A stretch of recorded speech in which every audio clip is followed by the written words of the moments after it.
ಸಮಾಜಘಾತುಕ ಶಕ್ತಿಗಳು ಅಥವಾ ಇಂಥ ಕ್ರಿಮಿಗಳು ಗ್ಯಾಂಗ್ ರೇಪ್, ರಾಬರಿ, ಹತ್ಯೆ, ಕೊಲೆ, ಸುಲಿಗೆ ಈ ರೀತಿಯಾದ ಅಪರಾಧ ಕೃತ್ಯಗಳಲ್ಲಿ ಭಾಗಿಯಾಗೋರು ಎಲ್ಲಾ ಕಾಲದವರು ಇದ್ದಾರೆ, ಎಲ್ಲಾ ಕಾಲದಲ್ಲೂ ಇರ್ತಾರೆ ಕೂಡ.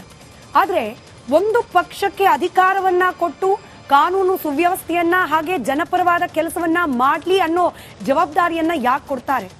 ಮತದಾರರು ಪ್ರಜಾಪ್ರಭುತ್ವ ವ್ಯವಸ್ಥೆಯಲ್ಲಿ ನಮ್ಮ ರಕ್ಷಣೆಯ ಹೊಣೆ ನಿಮ್ಮದು ಅನ್ನೋ ನಂಬಿಕೆಯನ್ನ ಆ ಪಕ್ಷದ ನಾಯಕರ ಮೇಲೆ ಯಾಕೆ ಇಡ್ತಾರೆ ಜನ? ಇಂಥದೊಂದು ಘಟನೆ ಆದಾಗ, ಗ್ಯಾಂಗ್ ರೇಪ್ ನಂತ ಪ್ರಕರಣ ಆದಾಗ, ರಾಬರಿ ಅಂತ ಪ್ರಕರಣ ಆದಾಗ ಹಿಂದಿನ ಸರ್ಕಾರದಲ್ಲಿ ಆಗಿರ್ಲಿಲ್ವಾ ಹೀಗೊಂದು ಸಬೂಬ್ ಕೊಡ್ಲಿಕ್ಕ?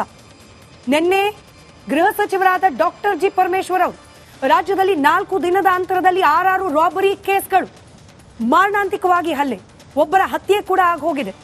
ಹೀಗಾಗ್ತಿದೆಯಲ್ಲ ಅನ್ನೋ ಪ್ರಶ್ನೆಗೂ ಕೂಡ ಇಂಥದ್ದೇ ಹಾರಿಕೆ ಉತ್ತರ. ಇವತ್ತು ಬೆಂಗಳೂರಿನಲ್ಲಿ ನಡೆದ ಗ್ಯಾಂಗ್ ರೇಪ್ ವಿಚಾರಕ್ಕೂ ಮುಖ್ಯಮಂತ್ರಿಗಳದು ಇಂಥದ್ದೇ ಉತ್ತರ. ಅಂದ್ರೆ ರಾಜಕಾರಣವೇ ಮೇಲಾಗಿ ಹೋಯ್ತಾ?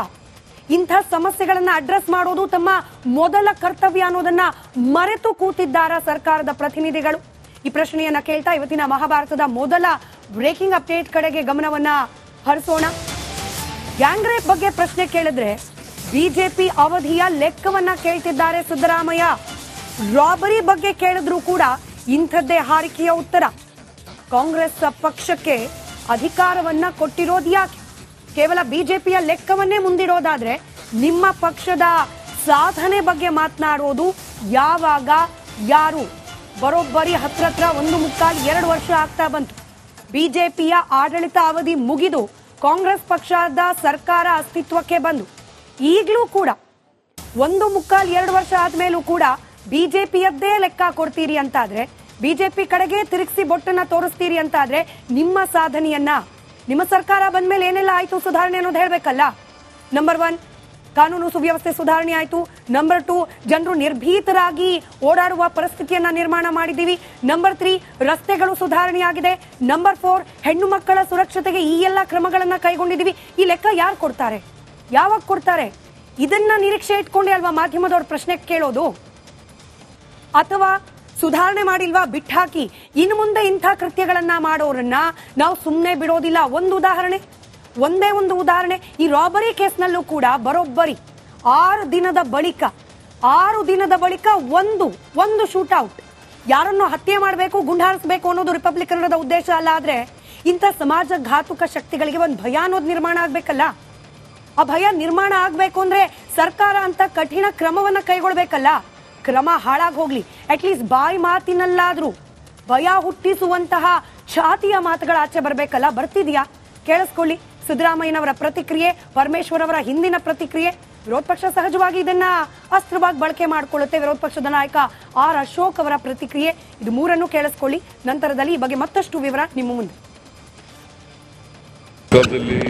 ಯಾವುದು ರೇಪೇ ಆಗಿರಲಿಲ್ಲ, ರೇಪ್ ಆಗಬಾರದು, ಮಹಿಳೆಯರಿಗೆ ರಕ್ಷಣೆ ಸಿಗಬೇಕು. ಬಟ್ ಸಮಾಜದಲ್ಲಿ ಸಮಾಜಘಾತಕ ಶಕ್ತಿಗಳು ಇಂಥ ಕೆಲಸ ಎಲ್ಲ ಮಾಡ್ತಾರೆ. ಅವ್ರ ಮೇಲೆ ಸೀರಿಯಸ್ ಕ್ರಮ ತಗೋತೀವಿ. ಮರ್ಡರ್ಗಳಾಗಿ ಆಗ್ತದೆ, ಬ್ಯಾಂಕ್ ದರೋಡೆ ಆಗ್ತದೆ, ಇವೆಲ್ಲ ಆಗೋದನ್ನ ನಾವು ಮೊದಲೇ ನಮಗೆ ಗೊತ್ತಾಗ್ಬಿಟ್ರೆ ಅದನ್ನ ಆಗಕ್ಕೆ ಬಿಡೋದಿಲ್ಲ. ಆದರೆ ಇದು ಆಗುವಂಥ ಸಂದರ್ಭದಲ್ಲಿ ಅಲ್ಲಿ ಲ್ಯಾಪ್ಸಸ್ಗಳೇನಿರುತ್ತೆ ಅದನ್ನು ಕೂಡ ನಾವು ಗಮನಿಸಬೇಕಾಗ್ತದೆ. ಈಗ ನೋಡಿ, ಅವರು ಬೀದರ್ನಲ್ಲಿ ಆ ಬ್ಯಾಂಕಿಗೆ ಹಣ ATMಗೆ ಹಾಕುವಾಗ ಅದು ಅವರು ಆರ್ಮ್ಡ್ ಗಾರ್ಡು ಇರ್ತಾರೆ ಪ್ರತಿ ದಿವಸ. ಅವತ್ತು ಆರ್ಮ್ಡ್ ಗಾರ್ಡ್ ಇಲ್ಲ. ಇವರು ಎಚ್ಚರಿಕೆ ವಹಿಸ್ಕೋಬೇಕಾಗಿತ್ತು. ಅದು ಆ ರೀತಿ ಆಗಿದೆ. ಬ್ಯಾಂಕ್ ದರೋಡೆ ಆಗಿದೆ ಅಂತ ಹೇಳಿದ್ರೆ ಬ್ಯಾಂಕ್ ದರೋಡೆ ಆಗುವಾಗ ಅಲ್ಲಿ ಸೆಕ್ಯೂರಿಟಿ ಗಾರ್ಡೇ ಇರಲಿಕ್ಕಿಲ್ಲ. ಈ ರೀತಿ ಎಲ್ಲ ಲ್ಯಾಪ್ಸಸ್ಗಳಿರುತ್ತೆ. ಅದನ್ನೇ ಕಾನೂನು ಸುವ್ಯವಸ್ಥೆ ಹಾಳಾಗಿದೆ ಅಂತ ಹೇಳೋದು ಸರಿ ಇಲ್ಲ ಅಂತ ನನಗನ್ಸುತ್ತೆ. ಕೊಲೆ, ಸುಲಿಗೆ, ಅತ್ಯಾಚಾರ ಕೇಳಿದ್ರು ಕೂಡ ಬಿಜೆಪಿ ಕಾಲದಲ್ಲಿ ಆಗಿಲ್ಲ ಅಂತ ಹೇಳ್ತಾರೆ. ಮತ್ತೆ ಜನ ಇವ್ರನ್ನ ಯಾಕೆ ಅಧಿಕಾರದಲ್ಲಿ ಇರಬೇಕು? ಬಿಜೆಪಿ ಕಾಲದಲ್ಲಿ ಆದಂಗಾಗಿದ್ರೆ ನೀವ್ಯಾಕೆ ಅಧಿಕಾರದಲ್ಲಿ ಇದ್ದೀರಾ? ನಾವೇನೋ ಬಿಜೆಪಿಗಿಂತ ಡಿಫರೆಂಟು, ಬಿಜೆಪಿಗಿಂತ ನಾವು ಬಹಳ ಸ್ವಚ್ಛ ಅಂತೆಲ್ಲ ಹೇಳ್ತಾ ಇದ್ರಲ್ಲ, ಬಿಜೆಪಿಗೆ ಯಾಕೆ ಹೋಲಿಕೆ ಮಾಡ್ಕೊಂತೀರಾ ನೀವು? ಇವಾಗ ಪ್ರತಿಕ್ರಿಯೆಯನ್ನ ನೀಡುವ ಸಲುವಾಗಿ ಬಿಜೆಪಿ ವಕ್ತಾರರು HN ಚಂದ್ರಶೇಖರ್ ಅವರು ನಮ್ಮ ಜೊತೆ ನೇರ ಸಂಪರ್ಕದಲ್ಲಿದ್ದಾರೆ. ಹಾಗೆ ಹಿರಿಯ ಪತ್ರಕರ್ತರು, ರಾಜಕೀಯ ವಿಶ್ಲೇಷಕರಾದ ಬಸವರಾಜ್ ಇಟ್ನಾಳ್ ಸರ್ ಕೂಡ ಇದ್ದಾರೆ. ಇಬ್ಬರಿಗೂ ನಮಸ್ಕಾರ, ಕಾರ್ಯಕ್ರಮಕ್ಕೆ ಸ್ವಾಗತ. ಇಟ್ನಾಳ್ ಸರ್, ನಾನು ಈ ಕಾರ್ಯಕ್ರಮದ ಪ್ರಾರಂಭದಲ್ಲೇ ಹೇಳಿದೆ, ಸಮಾಜಘಾತುಕರು, ಕೊಲೆಗಡುಕರು, ಸುಲಿಗೆ ಮಾಡೋರು ಎಲ್ಲ ಅವಧಿಯಲ್ಲೂ ಇದ್ದಾರೆ. ಪ್ರಜಾಪ್ರಭುತ್ವ ವ್ಯವಸ್ಥೆ ಬರೋಕ್ ಮುಂಚೆನೂ ಇದ್ರು, ಮುಂದೆನೂ ಇರ್ತಾರೆ. ಆದ್ರೆ ಸರ್ಕಾರ ಅಂತ ರಚನೆ ಆದ್ಮೇಲೆ ಆ ಪಕ್ಷದ ನಾಯಕರ ಮೇಲೆ ಒಂದು ಗುರುತರವಾದ ಜವಾಬ್ದಾರಿ ಇರುತ್ತೆ. ಜವಾಬ್ದಾರಿಗಿಂತ ಹೆಚ್ಚಾಗಿ ಒಂದು ಪೊಲಿಟಿಕಲ್ ಸೆನ್ಸಿಟಿವಿಟಿ ಅನ್ನೋದು ಬೇಕಾಗತ್ತೆ. ಅದನ್ನು ಕೂಡ ಮರ್ತು ಬಿಟ್ಟಿದ್ದಾರಾ ಅನ್ನೋ ಅನುಮಾನ. ಅಬ್ಸಲ್ಯೂಟ್ಲಿ ಸ್ಮಿತಾ, ಏನಾಗಿದೆ ಅಂದ್ರೆ ಈಗ ಯಾರೂ ಕೂಡ ಒಬ್ಬ ಗೃಹ ಮಂತ್ರಿ ಆಗ್ಲಿ ಮುಖ್ಯಮಂತ್ರಿ ಆಗ್ಲಿ ಹೋಗಿ ಯಾವ್ದೋ ಒಂದು ATM ಮುಂದೆ ಕಾವಲು ಕಾಯ್ಲಿ ಅಥವಾ ಒಂದು ಯಾವ್ದೋ ಒಂದು ಕ್ರೈಮ್ ಸೀನ್ಗೆ ಹೋಗಿ ಅಲ್ಲಿ ಅದನ್ನ ಸಾಲ್ವ್ ಮಾಡಿ ಅಂತ ಅಪೇಕ್ಷೆ ಮಾಡೋದಿಲ್ಲ. ಬಹಳ ಮುಖ್ಯವಾಗಿ ಅವರಿಂದ ಅಪೇಕ್ಷೆ ಜವಾಬ್ದಾರಿಯುತ ನಡವಳಿಕೆ, ಜವಾಬ್ದಾರಿಯುತ ಮಾತುಗಳು. ಈಗ ನಿಮ್ಮ ಕಾಲದಲ್ಲಿ ರೇಪ್ ಆಗಿಲ್ವಾ ಅದರ ಅರ್ಥ ಏನು? I just don't understand. BJP ಕಾಲದಲ್ಲಿ ರೇಪ್ ಆಗಿಲ್ವಾ ಅದರ ಅರ್ಥ ಏನು? ಅಥವಾ ನಮ್ಮ ಪರಮೇಶ್ವರ್ ಅಂತ ಒಬ್ಬ ಗೃಹ ಮಂತ್ರಿಗಳನ್ನ ಪಡೆದಿದ್ದಕ್ಕೆ ಕರ್ನಾಟಕಕ್ಕೆ ನಾನು ಅಭಿನಂದನೆ ಸಲ್ಲಿಸಬೇಕು. ಯಾಕೆ ಅವ್ರಿಗೆ ಏನೇ ಪ್ರಶ್ನೆ ಕೇಳಿ ನನಗ್ ಗೊತ್ತಿಲ್ಲ ಅಂತ ಅವ್ರ ಮೊದಲನೇ ಶಬ್ದನ ನನಗ್ ಗೊತ್ತಿಲ್ಲ, ಮುಂದೆ ಬೇರೆ ವಿಚಾರಗಳು. ಒಬ್ಬ ಗೃಹ ಮಂತ್ರಿಯಾಗಿ ಯಾಕೆ ಮಾತಾಡ್ತಾರೆ ನೋಡಿ ಅವರು. ಈ ಮೊದಲೇ ಗೊತ್ತಿದ್ರೆ ಇದೆಲ್ಲ ಆಗ್ತಿರ್ಲಿಲ್ಲ ಅಂತ. ಮೊದಲೇ ಗೊತ್ತಿರದೆ ಕ್ರೈಮ್ ಇಸ್ ವಾಟ್? ಆಕ್ಸಿಡೆಂಟ್ ಆಗ್ಲಿ ಕ್ರೈಮ್ ಆಗ್ಲಿ ಇವ್ರಿಗೆ ಒಂದು ಪತ್ರ ಕೊಟ್ಟು 15 ದಿವಸ ನೋಟಿಸ್ ಕೊಟ್ಟು ಆಗ್ತವಾ? ಅಥವಾ ಇವ್ರನ್ನ ಕರೆದು ಇವ್ರ ಕಣ್ ಮುಂದೆ ಮಾಡ್ತೀವಿ ನೋಡಿದ್ರೆ ಮಾಡ್ತಾರಾ? C, that is a different debate all together. ನಿಮ್ಗೆ ಒಂದು ಎಚ್ಚರಿಕೆ ಇರಬೇಕಾಗ್ತದೆ. ಅದು ಸರಿ, ಸಾಮಾನ್ಯವಾಗಿ ಪೊಲೀಸಿಂಗ್ ಇವತ್ತಿನ ಪೊಲೀಸಿಂಗ್ ವ್ಯವಸ್ಥೆ ಹೇಗೆಂದ್ರೆ ಕ್ರೈಮ್ ಆದ ನಂತರನೇ ಅವರು ಆಕ್ಷನ್ ಬರ್ತಾರೆ. ಕ್ರೈಮ್ ಆದ ನಂತರನೇ ಅವರ ಪ್ರಕ್ರಿಯೆ ಶುರು ಆಗೋದು, ಕ್ರೈಮ್ ಗಿಂತ ಮುಂಚೆ ಅಲ್ಲ. ಅದು ನಮ್ಮ ಪೊಲೀಸಿಂಗ್ ನ ದೊಡ್ಡ ಸಮಸ್ಯೆ. ಅದು ನಮ್ಮ ಇಡೀ ಪೊಲೀಸ್ ನೀತಿ ದೊಡ್ಡ ಸಮಸ್ಯೆ. ಅದು ಮಾತು ಬೇರೆ ಇರಲಿ. ಆದ್ರೆ ಕ್ರೈಮ್ ಆದ ಮೇಲೆ ಹೇಗೆ ನಡ್ಕೊಳ್ಬೇಕು, ನಾವು ಇದನ್ನ ಸಾಲ್ವ್ ಮಾಡ್ತೇವೆ ಅಂತ ಹೇಳ್ಕೊಂಡು ಇದು ಜವಾಬ್ದಾರಿಯುತ ಮಾತಾಡೋದ, ಅಥವಾ ನಿಮ್ಮ ಕಾಲದಲ್ಲಿ ಆಗಿಲ್ವಾ ನಮ್ಮ ಕಾಲದಲ್ಲಿ ಆಗಿಲ್ವಾ ಅನ್ನೋ ಮಾತುಗಳ? ಈಗ ಏನು ಅಶೋಕ್ ಹೇಳಿದ್ರಲ್ಲ, ಅಶೋಕ್ ಅವರೊಬ್ಬ ಸುಮಾರು 10 ವರ್ಷದಿಂದ ಇದೇ ಮಾತನ್ನ ಕಾಂಗ್ರೆಸ್ ಕುರಿತು ಹೇಳ್ತಿದ್ರು ಅವರು. ಕಾಂಗ್ರೆಸ್ ಹಾಗೆ ಅಂತ ಹೇಳಿ. ಅದ್ಬಿಡಿ, ಅವೆಲ್ಲ ರಾಜಕೀಯ ಭ್ರಷ್ಟಾಚಾರ ಆತರ ಹೇಳ್ತಿದ್ರು. ಮತ್ತೆ ಅನೇಕ ಸರ್ತಿ ಕಾಂಗ್ರೆಸ್ ಭ್ರಷ್ಟಾಚಾರ ಮಾಡಿಲ್ವಾ ಅನ್ನೋ ಮಾತು ಬಿಜೆಪಿ ಕೂಡ ಮಾತಾಡಿದೆ. ಅದು ಭ್ರಷ್ಟಾಚಾರದ ಮಾತಾಯ್ತು. ನಾನು ಹೇಳೋದು crime and law and order. Crime and law and order is extremely important. ಈಗ ಕಾನೂನು ಸುವ್ಯವಸ್ಥೆ ಅದೇ ಒಂದು ಕಾರಣ ಕುಸಿದೋಗಿದೆ, ಯಾರು ಹೇಳ್ತಾ ಇಲ್ಲ. ಆದ್ರೆ ಒಬ್ಬ ಗೃಹ ಮಂತ್ರಿ ಈ ತರ ಬೇಜವಾಬ್ದಾರಿಯುತ ಮಾತಾಡಿದಾಗ ಡೆಫಿನೆಟ್ಲಿ ಕುಸಿದೋಗಿದೆ ಅನ್ಸುತ್ತೆ ನಮ್ಗೆ. ಒಬ್ಬ ಮುಖ್ಯಮಂತ್ರಿ ಈ ತರ ಮಾತಾಡಿದಾಗ ಡೆಫಿನೆಟ್ಲಿ ಕುಸಿದೋಗಿದೆ ಅನ್ಸುತ್ತೆ ನಮ್ಗೆ ಲಾ ಅಂಡ್ ಆರ್ಡರ್ ಇಲ್ಲಿ. ಬಿಜೆಪಿ ಪಕ್ಷದ ವಕ್ತಾರರನ್ನ ಸ್ವಲ್ಪ ನೇರವಾಗಿ ಪ್ರಶ್ನೆ ಕೇಳಬಹುದಾ ಇವತ್ತು ಅಂತ ಹೇಳಿ. ಚಂದ್ರಶೇಖರ್ ಅವರೇ, ನಿಮ್ಮ ಪಕ್ಷದ ಮೇಲೆ ಜವಾಬ್ದಾರಿ ಕಮ್ಮಿ ಇಲ್ಲ. ನಾವು ಕೇವಲ ಇಲ್ಲಿ ಆಡಳಿತಾರೂಢ ಪಕ್ಷವನ್ನು ಪ್ರಶ್ನೆ ಮಾಡೋದಲ್ಲ, ನಿಮ್ಮ ಪಕ್ಷನೂ ಪ್ರಶ್ನೆ ಮಾಡಬೇಕು. ರಾಜ್ಯದಲ್ಲಿ ಹಿಂಗೆಲ್ಲ ಘಟನೆಗಳಾಗ್ತಾ ಇದೆ, ಸರ್ಕಾರ ಗೃಹ ಇಲಾಖೆ ಫೇಲ್ ಆಗ್ತಿದೆ ಅನ್ನೋದು ಮೇಲ್ನೋಟಕ್ಕೆ ಗೊತ್ತಾಗ್ತಾ ಇದೆ. ನಿಮ್ ಪಕ್ಷದವ್ರು ಏನ್ ಮಾಡ್ತಿದ್ದೀರಿ? ನೀವು ರಾಜಕಾರಣನೇ.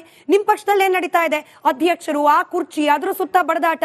ನಿಮಗ್ ಜವಾಬ್ದಾರಿ ಇದೆಯಾ? ನಿಮಗ್ ಜವಾಬ್ದಾರಿ ಇದ್ದಿದ್ರೆ ಕೇವಲ ಮೀಡಿಯಾ ಸ್ಟೇಟ್ಮೆಂಟ್ ಅಷ್ಟೇನಾ ನಿಮ್ ಜವಾಬ್ದಾರಿ?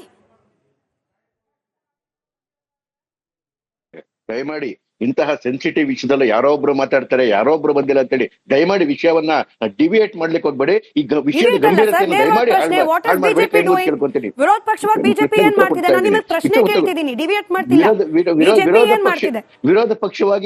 ವಿರೋಧ ಪಕ್ಷವಾಗಿ ಸದನದ ಒಳಗೂ ಹೊರಗೂ ಅತ್ಯಂತ ದಕ್ಷವಾಗಿ ಹೋರಾಟ ಮಾಡಿದ್ದಕ್ಕೇನೆ ಇವತ್ತು ಎಲ್ಲರ ಕಣ್ಣಲ್ಲಿ ವಿಲನ್ ಆಗಿ ಕಂಡಿರ್ತಕ್ಕಂಥದ್ದು ಕಾಂಗ್ರೆಸ್. ಇವತ್ತು ಸಿದ್ದರಾಮಯ್ಯ ಇವತ್ತು ನಾನು ಜೈಲ್ಗೆ ಹೋಗ್ತಕ್ಕಂಥ ಪರಿಸ್ಥಿತಿ ನಿರ್ಮಾಣ ಆಗಿರೋದು ಬಿಜೆಪಿ ಹೋರಾಟದ ಪರವಾಗಿ. ದಯಮಾಡಿ ಇದೊಂದು ವಿಷಯಕ್ಕೆ ಬಂದ್ಬಿಡ್ತೀನಿ, ಆಮೇಲೆ ಮತ್ತೆ ನಮ್ಮ ಪ್ರಶ್ನೆಗೆ ಉತ್ತರ ಕೊಡ್ತೀನಿ. ನೋಡಿ, ಬೇರೆ ಎಲ್ಲ ವಿಚಾರ ಬಿಟ್ಬಿಡಿ. ಇವತ್ತು ರಾಜಕೀಯ ಬಿಜೆಪಿ ಮತ್ತೆ ಕಾಂಗ್ರೆಸ್ ವಿಚಾರ ಅಲ್ಲ, ಮನುಷ್ಯತ್ವದ ಪ್ರಶ್ನೆ ಬಂದ್ಬಿಟ್ಟಿದೆ ಇವ್ರೆ. ಇವತ್ತು CM ಮಾತಾಡೋದು ನೋಡಿ, ಗೃಹ ಸಚಿವರು ಮಾತಾಡೋದು ನೋಡಿ. ಇದು ಕ್ರಿಮಿನಲ್ಗಳು, ಹೌದು ನೀವ್ ಹೇಳಿದ್ ಸರಿ ಇದೆ, ಕ್ರಿಮಿನಲ್ಗಳು ಹಿಂದೆನೂ ಇದ್ರು ಮುಂದೆನೂ ಇರ್ತಾರೆ, ಯಾವತ್ತು ಇದ್ದೇ ಇರ್ತಾರೆ. ಆದ್ರೆ ಭಯ ಅಂತಕ್ಕಂಥ ಫ್ಯಾಕ್ಟರ್ ಇಲ್ಲಿಲ್ಲ. ಯಾಕೆ ಅಂತ ಹೇಳಿದ್ರೆ ಇಲ್ಲಿರ್ತಕ್ಕಂಥ ಅರಾಜಕತೆ. ಈ ಸರ್ಕಾರ ಬಂದಾಗಲಿಂದ ಇವೆಂಟ್ಗಳು ನೋಡ್ಕೊಂಬನ್ನಿ. ಸರ್ಕಾರ ಬಂದ ಕೆಲವೇ ದಿನದಲ್ಲೇ ಜೈನ ಮುನಿಗಳ ಹತ್ಯೆ ಆಯ್ತು. ಏನಾದ್ರೂ ಅವತ್ತೇ ಒಂದು ಸಣ್ಣ ರಿಸಲ್ಟ್ ಕೊಟ್ಬಿಟ್ಟಿದೆ ಜನಕ್ಕೆ ಕಾಣುವಂಥದ್ದು. ಮುಂದೆ ಬೆಳಗಾವಿನಲ್ಲಿ ಒಂದು ದಲಿತ ಮಹಿಳೆಯ ಪೆರೇಡ್ ಆಗ್ತಾ ಇತ್ತು ನಗ್ನವಾಗಿ. ಯಾವಾಗ ಇದು ನಡೀಬೇಕಾದ್ರೆ, ಅಸೆಂಬ್ಲಿ ನಡೀಬೇಕಾದ್ರೆ ಅಲ್ಲೇ ಬೆಳಗಾವಿನಲ್ಲಿ ಒಬ್ಬ ದಲಿತ ಮಹಿಳೆ ಮೇಲೆ ನಗ್ನವಾಗಿ ತಗೊಂಡಾಗ ಅವ್ರಿಗೆ ಹೊಡೆದ್ರು. ಏನಾದ್ರು ಎಫೆಕ್ಟ್ ತಗೊಂಡ್ರ? ಇಲ್ಲ. ಅದಾಗಿದ್ದು 2-3 ದಿವಸ ಒಳಗಡೆ ಹಾವೇರಿನಲ್ಲಿ ಗ್ಯಾಂಗ್ ರೇಪ್ ಆಯ್ತು. ಒಂದು ಹೆಣ್ಮಗು ಮೇಲೆ, ಮುಸ್ಲಿಂ ಹೆಣ್ಮಗು ಮೇಲೆ 14 ಜನ ರೇಪ್ ಮಾಡಿದ್ರು. FIR ತಗೊಳಕ್ಕೆ ಇವ್ರಿಗೆ 8 ದಿವಸ ಆಯ್ತು. ಏನ್ ಆಕ್ಷನ್ ತಗೊಳ್ಳಿಲ್ಲ. ಒಂದಾದ್ಮೇಲೆ ಅದಾದ್ಮೇಲೆ ಉಡುಪಿನಲ್ಲಿ ಅದು ಏನು ವಿಡಿಯೋ ಇಡ್ತಕ್ಕಂಥ ಶೌಚಾಲಯದಲ್ಲಿ ಹಿಂದೂ ಹೆಣ್ಮಕ್ಳು ವಿಡಿಯೋ ಇಡ್ತಕ್ಕಂಥ ಕೆಲಸ ಆಯ್ತು. ಅವಾಗ ಏನ್ ಹೇಳಿದ್ರು, FHL ರಿಪೋರ್ಟ್ ಬರ್ಲಿ ಅಂತ ಹೇಳಿದ್ರು. ಈ ರೀತಿಯಾಗಿ ಕ್ರಿಮಿನಲ್ಗಳನ್ನ ಜೊತೆಲಿ ನಿಂತ್ಕೊಂತಕ್ಕಂಥ, ಕ್ರಿಮಿನಲ್ಗಳನ್ನ ಇಂಡೈರೆಕ್ಟ್ ಆಗಿ ಬೆಂಬಲ ಕೊಡ್ತಕ್ಕಂಥ ಒಂದು ದರಿದ್ರ ವ್ಯವಸ್ಥೆ ನಮ್ಮಲ್ಲಿದ್ದಾಗ ಹೇಗೆ ತಾನೇ ಕ್ರಿಮಿನಲ್ಗಳು ಸುಮ್ಮನೆ ಇರ್ತಾರೆ ಹೇಳಿ? ಇವತ್ತು ತಮಿಳ್ನಾಡಿನ ದರೋಡೆಗೋರರಿಗೆ ತಮಿಳ್ನಾಡಲ್ಲಿ ಮಾಡ್ಲಿಕ್ಕೆ ಧೈರ್ಯ ಇಲ್ಲ, ಕರ್ನಾಟಕಕ್ಕೆ ಬರ್ತಾರೆ. ಕೇರಳದ ದರೋಡೆಗೋರನ್ನೇ ಮೈಸೂರಿಗೆ ಹೋಗ್ಬಿಟ್ಟು ಅವ್ರಿಗೆ ಮೈಸೂರಲ್ಲಿ ಕೇರಳದ ದರೋಡೆ ಮಾಡಕ್ಕಿಲ್ಲ, ಯಾಕಂದ್ರೆ ಅಲ್ಲಿ ಸರ್ಕಾರ ಇದೆ. ತಮಿಳ್ನಾಡು ದರೋಡೆ ಮಾಡೋದಕ್ಕೆ ದೊಡ್ಡ ತಂದಿಲ್ಲ, ಯಾಕಂದ್ರೆ ಅಲ್ಲಿ ಸರ್ಕಾರ ಇದೆ. ಸರ್ಕಾರ ಸತ್ತೋಗಿರೋದು ಕರ್ನಾಟಕದಲ್ಲಿ ಯಾಕೆ ಅಂತ ಹೇಳಿದ್ರೆ ಈ ಸಿದ್ದರಾಮಯ್ಯ ಶಿವಕುಮಾರ್ ಅವ್ರಿಗಾಗ್ಲಿ ಅಥವಾ ಗೃಹ ಸಚಿವರಾಗಲಿ ಇವ್ರಿಗೆ ಆಡಳಿತ ಬೇಕೇ ಬೇಕಾಗಿಲ್ಲ. ಬೆಳಗ್ಗೆ ಎದ್ದು ಸಿಂಹಾಸನ ಸಿಎಂ DCM KPCC ಅಧ್ಯಕ್ಷರು ಹೊಡೆದಾಡ್ಕೊಂಡು ಸಾಯ್ತಾ ಇರ್ಬೇಕಾರೆ ಜನರ ಪಾಡ ಏನಾಗ್ಬೇಕು ಹೇಳಿ? ಅರ್ಥ ಹೋಗ್ಬೇಕಾ? ಹೆಣ್ಮಕ್ಳು ಎಷ್ಟು ಹೆಣ್ಮಕ್ಳಿಗೆ ಬಾಳ ಹಾಳಾಗೋಯ್ತು, ಎಷ್ಟು ಹೆಣ್ಮಕ್ಳಿಗೆ ಅತ್ಯಾಚಾರ ಆಯ್ತು, ಎಷ್ಟು ಜನಗಳು ದುಡ್ಡು ಕಳ್ಕೊಂಡ್ರು, ಎಷ್ಟು ಮನೆಗಳಲ್ಲಿ ದರೋಡೆಗಳಾಯ್ತು, ಎಷ್ಟು ಜನಗಳು ಆತ್ಮಹತ್ಯೆ ಮಾಡ್ಕೊಂಡ್ರು. ಯಾರ ಕಾರಣಕ್ಕೋಸ್ಕರ? ಈ ಒಂದು ಇದು ಪೈಶಾಚಿಕವಾದಂತಹ ಒಂದು ಸರ್ಕಾರವನ್ನು ಆಯ್ಕೆ ಮಾಡಿದಕ್ಕೋಸ್ಕರ.